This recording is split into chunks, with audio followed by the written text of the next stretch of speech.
তো আমি মাছ আমার একটা প্রিয় খাবার, কিন্তু আমি কখনো চাষের মাছ খাইতাম না।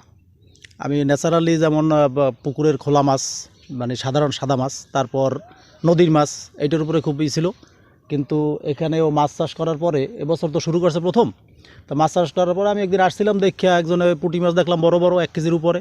তো একটা মাছ নিলাম, বললো টেস্ট লাগে, ঠিকই দারুণ মজা। এবং আমি একবেলায় মাছটা খেয়ে ফেলেছি, আমার বাসায় 3 জন লোক, ওই একটা মাছ একবেলায় খেয়ে ফেলেছি। সেই মজার কারণে আজকে আবার আসছি, আজকে আবার এসে পুঁটি মাছ নিয়েছি 4টা, মানে 4টায় 4 কেজি হবে, এক কেজি করে। আর তেলাপিয়া মাছও মজা লাগে, তো এই জন্য তেলাপিয়া মাছও নিলাম, যদিও আমি তেলাপিয়া মাছ আগে খেতাম না।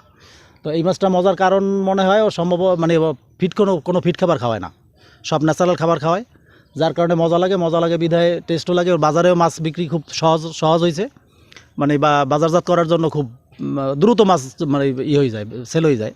এই জায়গায় ন্যাচারালি মাছ খাবার দিয়ে এই মাছটা তৈরি করা হয়। এই মাছের চাহিদা বিনয়কেটি ইউনিয়নের প্রতিটা বাজার এবং পার্শ্ববর্তী বাজারে চাহিদা বেশি রয়েছে, এই কারণে যে ন্যাচারালি খাবার দিয়ে তৈরি করে এবং স্বাস্থ্যসম্মত। সেই ক্ষেত্রে আমরা দৃষ্টি থেকে মৎস্য চাষিদেরকে বলবো যে এই ন্যাচারালি খাবার দিয়ে মাছটা তৈরি করতে এবং বাজারজাত করার জন্য। এবং এই মাছে বাজারজাতটা একটু উন্নত এবং এলাকার চাহিদা বেশি, স্বাস্থ্যসম্মত। এলাকার স্থানীয় যে গরিব অসহায় যারা আছেন, স্থানীয় পর্যায়ে তারা এই জায়গায় কর্ম সকাল 8টা আসে, বিকাল 4টায় যায়।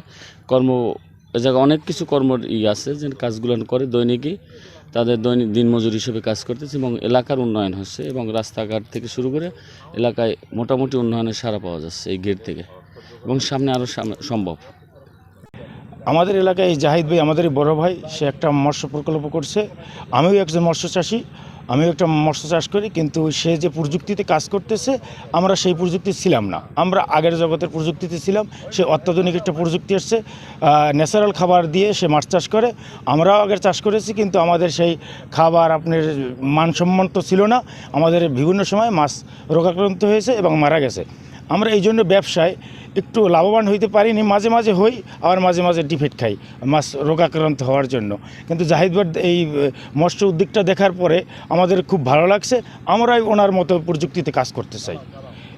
আমরা এই জায়গা পার্মানেন্ট লোক আছি 2 জন, তারপর যদি বাইরের কাজে একটু বেশি চাপ পড়ে তাহলে আমরা 3 জন 4 জন বা আরও আমের 7 আজ মানুষ বুঝলে দরকার, ওই সময় ওই মানুষই আমরা নিই কাজ করতে। তারপর আমের আমার 8টা গেরা আছে, তারপর লতা কৃষি আছে, তারপর আমের এই মাছ আমরা নিজেরা বিক্রি করি বাজারে নিয়ে, এতে ধরেন আরও 10-12টা মানুষের সংসার চলে আর কি, এই দিয়ে আমরা আসি আর কি।